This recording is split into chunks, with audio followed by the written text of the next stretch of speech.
Mesdemoiselles, mesdames et messieurs, bonjour à toutes, bonjour à tous, bienvenue sur le28.tv. Alors cette vidéo s'adresse aux passionnés de vélo. L'histoire du vélo d'hier à aujourd'hui. Je vous propose de suivre ce reportage qui est quasiment en plan séquence avec un véritable passionné. On se retrouve juste après.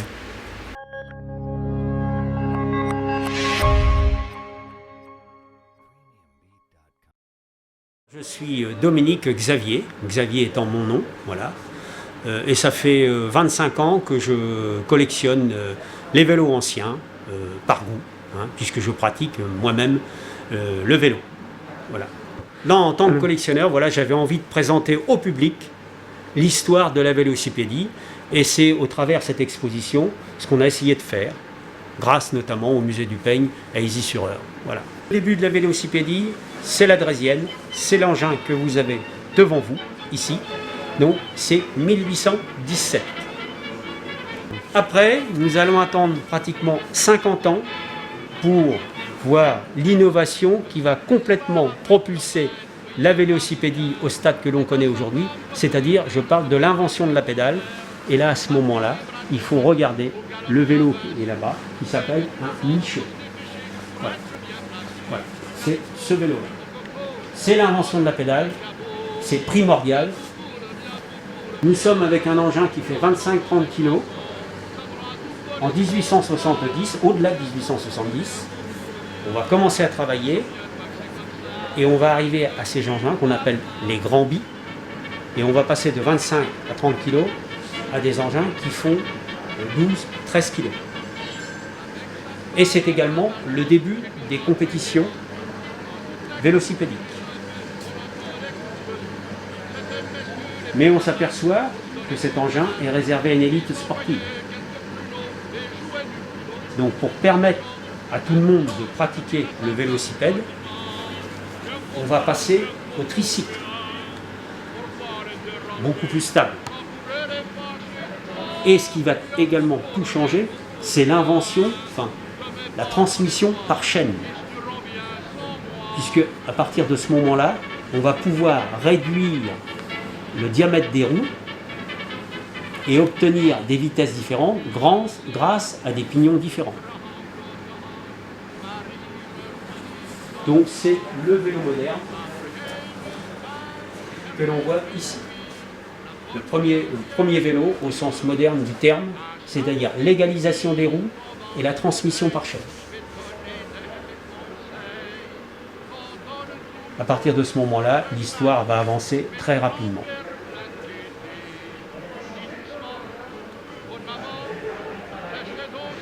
Et comme je le disais précédemment, dès le début on a pensé course, et là vous avez devant vous un vélo type course qu'on utilisait sur le premier Paris-Brest-Paris 1891.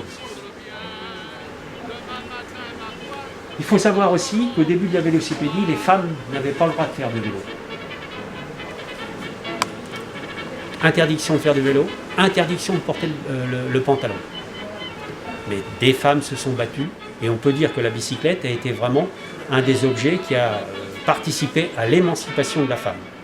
Mais le contraste, c'est que la femme n'avait pas le droit de faire du vélo, mais quand on faisait de la publicité pour vendre des vélos, comme vous le voyez ici, on utilisait la femme. Après, comme je l'ai dit, eh bien, il va y avoir un travail de recherche pour améliorer les vélocipèdes. Et là, devant nous, par exemple, on a une nouveauté, c'est-à-dire, comme vous pouvez le remarquer, il n'y a pas de chaîne sur ce vélo, c'est une transmission par cardan. Ça constitue une des innovations, et ce vélo-là a été présenté au salon 1894 à Paris. Mais malheureusement, il ne connaîtra pas un grand succès populaire, puisqu'une déperdition mécanique trop importante, et donc la chaîne va reprendre le dessus. Une autre innovation, un vélo Manufrance Saint-Étienne. Donc, grâce à un jeu de croisement de chaîne, on obtient 2 vitesses. C'est ce qu'on appelle un rétro direct. Les vitesses sont obtenues de la façon suivante. Vous avez une première vitesse qui est une vitesse rapide, en pédalant normalement. Et vous avez une seconde vitesse pour monter les côtes en pédalant à l'envers.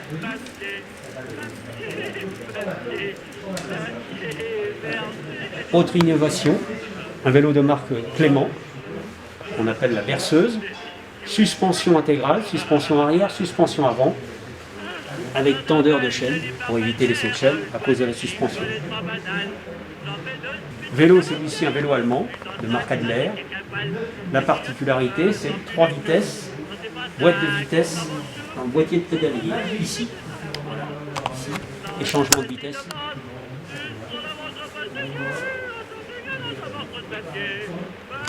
On raconte un peu l'histoire de la vélocipédie. Et l'histoire, un des moments, un des temps forts de cette histoire-là, c'est les premiers congés payés, 1936. Les gens, on leur offre 15 jours de vacances, ils peuvent partir, très peu de gens ont des voitures, beaucoup de gens ont des vélos. Et voilà, on évoque ici 1936, avec les fameux vélos qui pouvaient des fois être des tandems et qu'on appelle aujourd'hui des randonneuses. Donc le nom explique tout. Ça permettait aux gens donc, de découvrir la France, de découvrir les plages. Et toujours pour essayer d'agrémenter les vacances des gens, eh bien vous avez ici devant vous par exemple un vélo couché des années 60.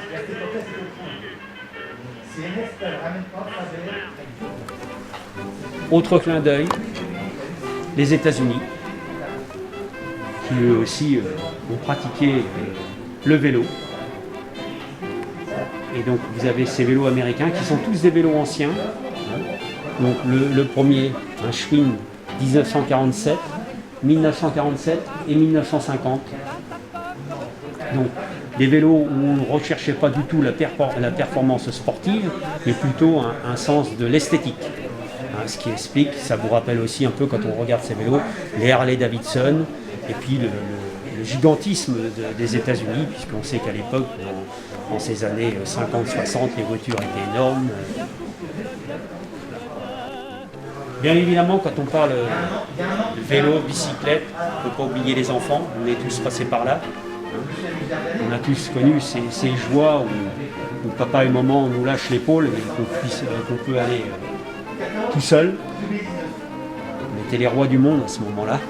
Autre clin d'œil, le cinéma, puisqu'évidemment, la bicyclette est apparue de nombreuses fois au cinéma. Donc ici, on a 3 affiches de films assez emblématiques. La première, Jour de fête, de Jacques Tati, bien évidemment. Ce facteur extraordinaire, donc imprégné par les Américains.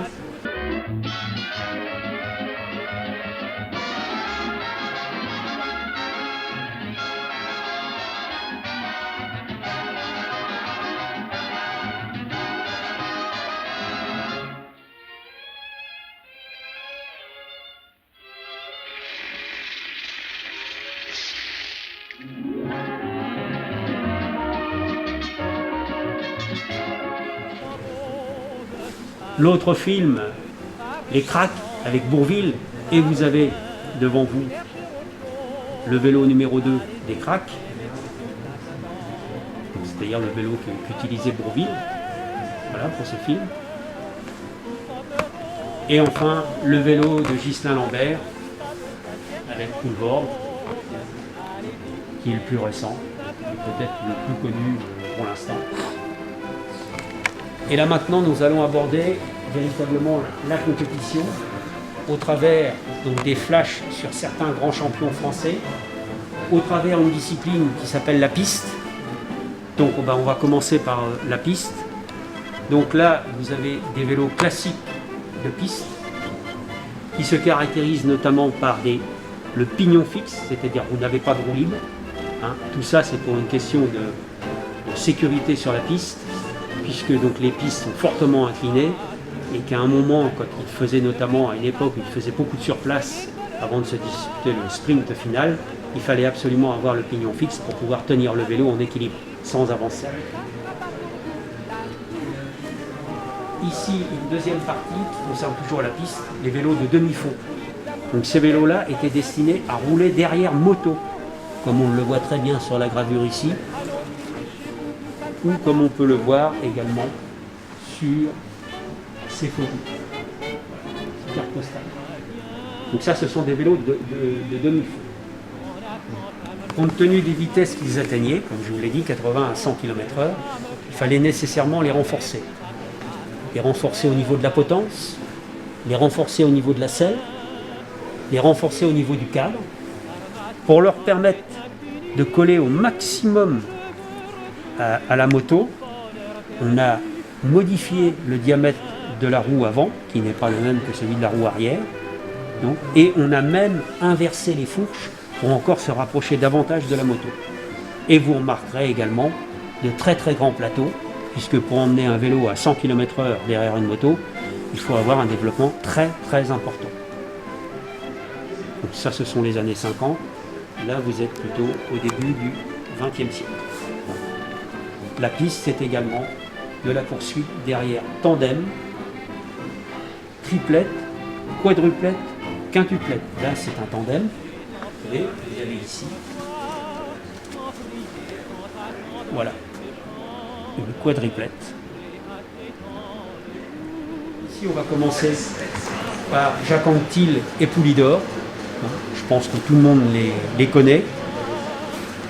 Vous avez devant vous là un dernier qui a appartenu à l'AC Sotteville, à M. Boucher, et c'est le dernier derrière lequel s'entraînait Jacques Anquetil. Un vélo La Perle, puisque Jacques Anquetil a commencé à courir chez La Perle. Un maillot qui a appartenu à Poulidor et dédicacé par lui. Un vélo Mercier, puisque Poulidor a couru chez Mercier.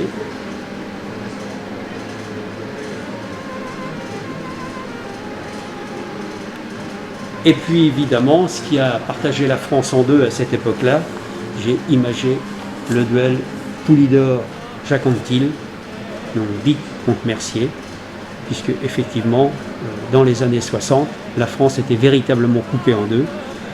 Il y avait les partisans de Poulidor et les partisans de Jacques Anquetil. Poulidor le malchanceux, Jacques Anquetil le calculateur. Autres champions, bien évidemment, qui ont marqué l'histoire du Tour de France, entre autres, Louison Bobet, avec un maillot ayant appartenu à Louison Bobet, ici. Le vélo Louison Bobet, puisqu'il courait sur la marque, enfin sur un vélo qui portait son nom. Ces vélos-là étaient en réalité fabriqués par Mercier. Et autre très grand champion, Henri Anglade, le maillot de champion de France d'Henri Anglade. Et Henri Anglade courait sur des vélos Sauvage le Jeune.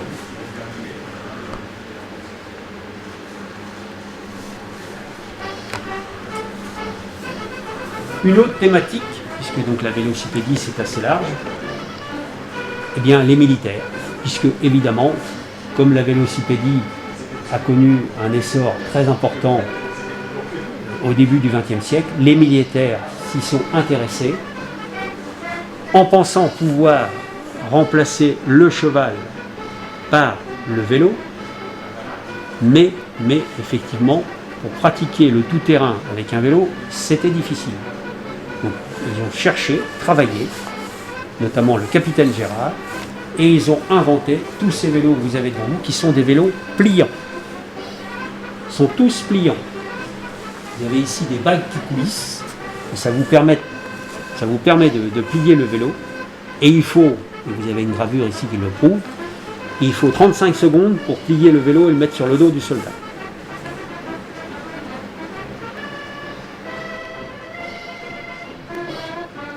Donc il y a eu au moment de la guerre de 14 donc des régiments, des bataillons cyclistes, et vous en avez une évocation ici sur la photo.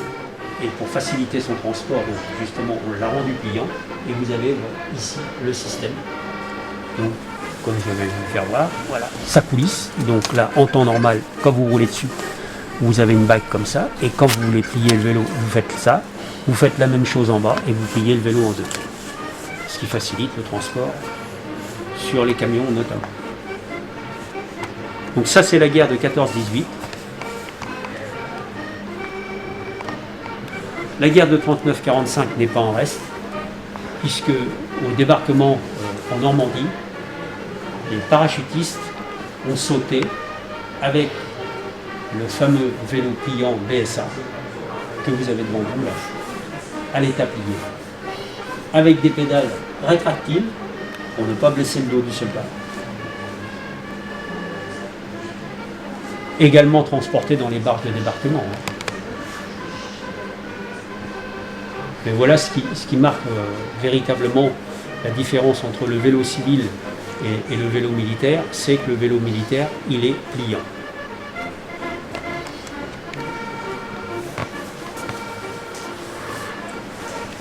Alors ici, on vous raconte l'histoire du Tour de France. Donc, comme tout le monde le sait, qui a vu ses débuts en 1903. Donc, au travers l'évolution des machines, donc du début 1903 jusqu'aux années récentes. Donc les premiers vélos 1903, vélos très légers en définitive, puisque pas de dérailleur, pignon fixe, pas de frein. Et d'ailleurs, Henri Desgranges, qui est donc l'inventeur du Tour de France, voulait absolument que les vainqueurs du Tour de France le soient par leur qualité physique, plus que par la différence sur les machines. Et donc il a essayé de retenir au maximum l'évolution technique des vélos. Ce qui allait à l'encontre des marques qui, eux, présentaient leurs coureurs au départ et qui voulaient faire voir tout ce qu'ils avaient amené au vélo. Pendant des années, il va se battre contre ça. Il va arriver au début à tolérer notamment l'emploi de la roue libre. Donc, là, à ce moment-là, on passe pratiquement au début du Tour de France, donc vélo avec roue libre, mais qui dit roue libre dit frein, bien évidemment. Le dérailleur existe déjà, mais il n'en veut pas. La seule entorse qu'il va faire, c'est qu'il va autoriser la possibilité d'avoir 2 ou 4 vitesses en fonction du nombre de pignons que vous pouvez mettre derrière, mais pas par le biais d'un dérailleur, simplement par un jeu de retournement de roue. Donc il fallait s'arrêter, démonter la roue, la retourner pour obtenir une autre vitesse, utile quand même dans les montées, mais avec beaucoup de perte de temps.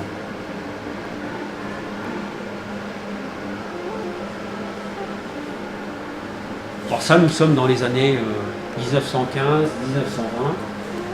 Il va falloir attendre 1937 pour qu'Henri Desgranges se décide à admettre qu'on puisse utiliser un dérailleur sur le Tour de France. Mais ce dérailleur-là, ça ne sera pas n'importe lequel, ça sera le dérailleur Super Champion 3 vitesses. Et là, vous avez ce fameux dérailleur Super Champion 3 vitesses. 3 vitesses, tendeur juste au niveau du plateau avant et 3 vitesses là. 1937. Entre-temps, Henri Desgranges, qui essaie de se battre toujours contre les marques qui prennent de plus en plus d'importance, a essayé d'obtenir une petite indépendance, et notamment en 1930, il a créé la caravane du Tour de France. Ce qui lui a permis de récupérer un peu d'argent et de se libérer un peu de la pression des marques.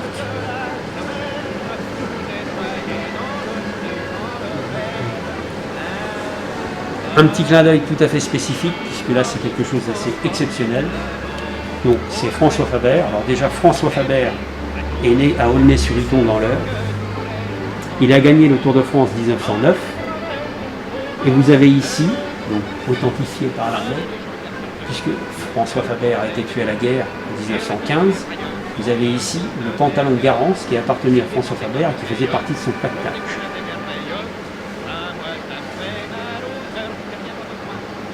Alors, François Faber est né à Aulnay-sur-Iton, de mère luxembourgeoise et de père excusez-moi, c'est l'inverse. Donc de père luxembourgeois, et en 1911 ou 12, il reprendra sa nationalité luxembourgeoise. Non pas pour fuir la France, mais simplement pour pouvoir continuer à s'entraîner, sinon il aurait dû aller à son service militaire, ce qui lui aurait pris 2 ans de sa vie. Mais en 1914, il va s'engager volontaire, dès le début.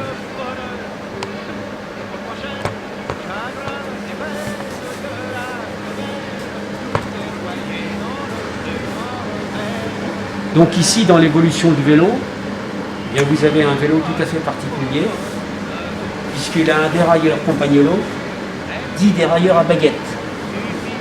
C'est un dérailleur qui fonctionne d'une façon tout à fait spéciale.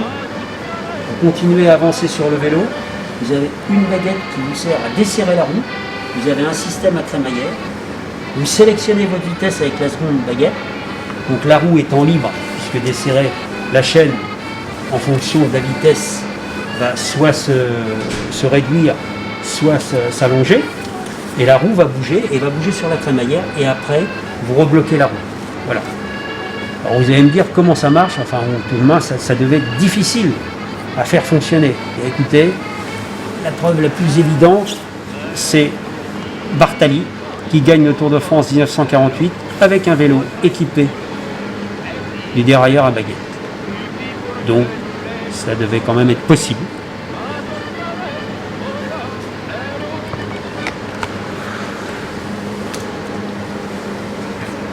Je vous ai parlé de la caravane publicitaire. Ben voilà un petit clin d'œil à cette fameuse caravane et tous ces gens qui accompagnent le Tour de France.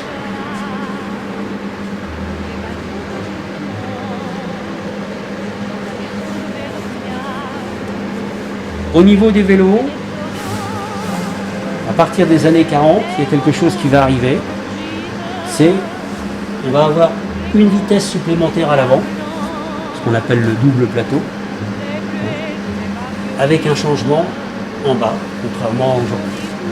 Ça, c'est encore une évolution des années entre 40 et 50.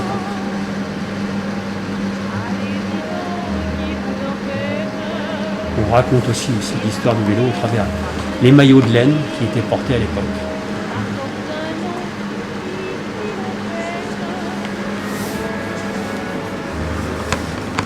Alors nous sommes toujours dans ces vélos avec les années 40, 50, 60, où le changement de plateau se fait toujours en bas. Il va falloir attendre le début des années 60 pour voir une autre évolution, c'est-à-dire que toutes les commandes pour permettre de changer ou les plateaux ou les vitesses vont arriver au niveau de cadre avec deux manettes. Donc ça, nous sommes dans les années 60, avec un très beau vélo Peugeot, qui était, avant d'être noir et blanc, bleu et jaune. Et le maillot qui va avec étant là-bas. Alors d'ailleurs, je me demande toujours pourquoi Peugeot, tout d'un coup, s'est mis à faire des vélos noirs et blancs et le fameux maillot à damier noir et blanc. Eh bien tout simplement puisque nous sommes au début des années 60 et c'est le début des grands reportages à la télévision et on avait dit à Peugeot, si vous voulez que les coureurs, on les voit bien, prenez du noir et du blanc puisqu'il n'y avait pas de couleur, hein, et surtout mettez ces damiers puisque rappelez-vous, l'écran de présentation c'était justement ces damiers noir et blanc. Ça c'est pour la petite histoire. Après l'évolution, on est toujours avec des vélos métal, mais l'évolution se continue. Là vous avez par exemple un très très beau Colnago des années 75. Donc c'était à l'époque c'était la Rolls-Royce des vélos. Et puis après, dans les années 80, là on va commencer à travailler avec le carbone. Et là vous avez un exceptionnel vélo de contre-la-montre, Vitus Carbone, donc mélange, donc là, équipé entièrement Mavic, une pièce somptueuse, utilisée contre la montre avec ces fameuses roues à bâton qui sont interdites aujourd'hui. Et puis là, le développement se continue. Alors vous avez déjà la pédale automatique, puisque la pédale automatique est arrivée en 1985. Vous avez toujours les vitesses au cadre, mais après le grand boom, dans les années 90, c'est ce qu'on appelle l'indexation des vitesses. Donc, on le voit par exemple sur ce Look KG 196 qui date des années 92, où donc là vous avez non plus des changements au cadre, mais l'indexation ici. Alors l'avantage, bien évidemment, eh bien on le comprend tout de suite, c'est que notamment quand on montait une côte avec ces vélos et changement au cadre, il fallait s'asseoir, et là maintenant vous pouvez rester en danseuse et changer vos vitesses. Et en plus vous avez, comme le dit son nom, un look magnifique. Alors là maintenant ça y est, on est à l'ère du carbone, des pédales automatiques, l'indexation des vitesses, donc on va toujours essayer de perfectionner les vélos et on va arriver à ce genre de produits, donc des vélos utilisés contre la montre, complètement profilés, donc avec roue lenticulaire, roue à bâton.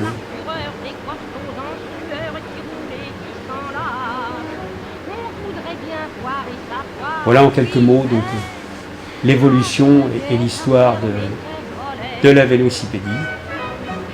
Au passage quand même des maillots de grands champions, à commencer par Gianni Longo, une de ses combinaisons.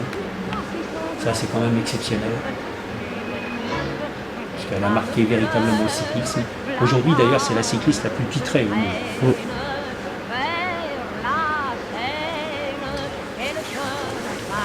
Un superbe maillot de Dauphiné porté par Laurent Fignon, dédicacé par Laurent Fignon.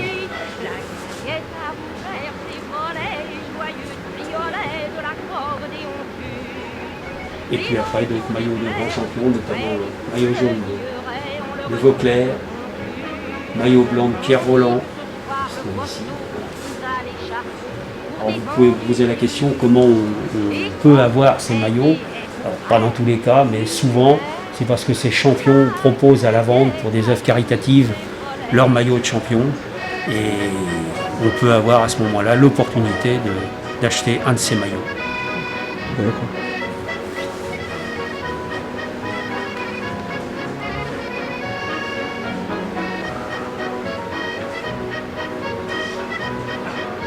Donc voilà, c'est une passion qui m'a dévoré pendant 25 ans. Comment vous êtes arrivé au vélo? Pourquoi cet amour pour le vélo? C'est une longue histoire. Je pense que ça remonte à mon enfance. À ce moment-là, on était avec nos parents, j'avais 5 sœurs, nos grands-parents, et quand on apprenait que le Tour de France allait passer par chez nous, on se précipitait sur les bords de route, puisque comme je le dis souvent, à ce moment-là, il y avait la caravane publicitaire jetait beaucoup d'objets qui passionnaient les enfants, et pour nous c'était quasiment un deuxième Noël. Voilà. Donc je pense que c'est à partir de ce moment-là que j'ai commencé à me passionner pour le vélo. J'ai eu aussi une grand-mère côté paternel qui avait ce don de ramasser plein de petites choses sur le Tour de France, de nous les mettre sur des beaux cahiers, de nous raconter des histoires. Et puis après, quand j'ai eu mon premier vélo avec les mômes du quartier, on essayait de faire le maximum de courses, et c'était celui qui imposait sa loi aux autres, qui régnait, quoi, voilà. Donc je pense que c'est à partir de ce moment-là que cette passion m'est venue. Après je me suis inscrit, j'ai été dans des clubs, et puis un jour, en trouvant un ou deux vélos anciens, je me suis dit pourquoi pas commencer une collection. Et puis donc j'ai commencé en essayant de raconter notamment l'histoire du Tour de France. Et puis en rencontrant les gens, ces gens-là m'ont demandé « Ah oui, mais vous n'avez pas ceci, vous n'avez pas cela », notamment le fameux Grand-Bi, etc. Et donc j'ai commencé à élargir mon champ de vision et j'ai commencé à collectionner tout ce qui concernait la vélocipédie pour arriver à cette collection que j'ai le plaisir de vous présenter aujourd'hui. Alors il y a vraiment cette envie de partager cette passion pour le vélo, l'histoire du vélo. Quel regard portez-vous aujourd'hui sur le vélo aujourd'hui qui a bien changé, le vélo et même électrique? Est-ce qu'on considère ça encore comme un vélo quand on est un passionné comme vous? Alors en ce qui me concerne, tout à fait, parce que je trouve extraordinaire justement, on retrouve des ambiances qu'on avait peut-être un peu perdues dans des années de facilité. Et aujourd'hui, justement, au travers notamment ce vélo électrique, ça permet à beaucoup de gens qui ne pouvaient pas faire de vélo, parce que c'est quand même très difficile le vélo, notamment quand on se déplace en montagne. Et on voit aujourd'hui des dames qui vont grimper le Ventoux, beaucoup plus facilement que vous d'ailleurs sur le vélo. Mais c'est ce plaisir justement de rencontrer plein de gens, puisque le vélo pour moi ça crée une ambiance extraordinaire, une envie d'approcher les gens, de discuter. Donc pour moi c'est magnifique, c'est du positif, et à partir du moment, en plus on a toutes ces voies vertes maintenant qui se créent partout, ça nous permet de voyager, des rencontres énormes, et puis on admire aussi les paysages. On n'est plus dans une voiture, on ne roule plus à des vitesses, non, on est sur le vélo, voilà. C'est magnifique. Pour moi c'est tout ce qui se passe aujourd'hui, c'est prometteur pour l'avenir. Alors, les plus jeunes ont l'idée du vélo, quand on parle de vélo, le vélo loisir, le vélo de course, le vélo de Coupe de France, mais les principales étapes de la vélocipédie, alors vous l'avez dit dans l'histoire, elle a joué un rôle important, notamment dans la guerre, notamment dans l'émancipation des femmes, et ça, on a tendance à l'oublier aujourd'hui. Oui, alors là, tout à fait, ça je tiens à le signaler parce que ça fait partie, moi je trouve, des stupidités de certaines époques où on mettait la femme dans une case et elle n'avait plus le droit de bouger et le mâle s'imposait. Je trouve ça complètement stupide et bravo à toutes ces femmes qui justement, grâce à leur ténacité, ont su s'imposer en créant des clubs de vélocipédistes et en prouvant qu'elles étaient comme les hommes capables de faire du vélo. Ça, bravo, c'est quelque chose de magnifique. Alors quand on a suivi l'évolution du vélo, comme vous aujourd'hui, on a parlé du vélo électrique. D'après vous, le vélo du futur, le vélo dans 10, 15 ans, 20 ans, 30 ans, c'est quoi ce vélo? Est-ce qu'on a une idée aujourd'hui? Écoutez, j'espère que ça ne va pas devenir une machine à rouler, j'espère que l'homme va garder encore une part importante dans ce couple, hein, puisque ça serait justement, je ne souhaite pas qu'on transforme le vélo en mobilette. Hein. Il faut que ça reste aussi une activité physique et justement qui va créer ce lien, puisque quand on est en difficulté, qu'on trouve quelqu'un qui va un peu plus vite ou un peu moins vite, et bien évidemment on éprouve le besoin d'échanger, de dire c'est dur, et puis on aborde cette discussion, et voilà. Ce qui n'est plus le cas quand on est sur un engin complètement mécanisé. Pour les passionnés, là, vous l'avez dit, là cette exposition va prendre fin. Comment est-il possible encore aujourd'hui de voir de telles œuvres d'art? Alors il existe en France un certain nombre, en France et dans le monde, un certain nombre de musées qui sont consacrés à la vélocipédie et qui sont très très beaux. Donc il faut continuer à ce que ces musées, enfin il faut faire en sorte que ces musées puissent continuer à vivre, puisque aujourd'hui vivre pour un musée c'est aussi très délicat, notamment dans la période qu'on connaît, puisque ce ne sont pas des choses de première nécessité, mais battons-nous pour toutes sortes pour cette culture et pour ce patrimoine. Merci.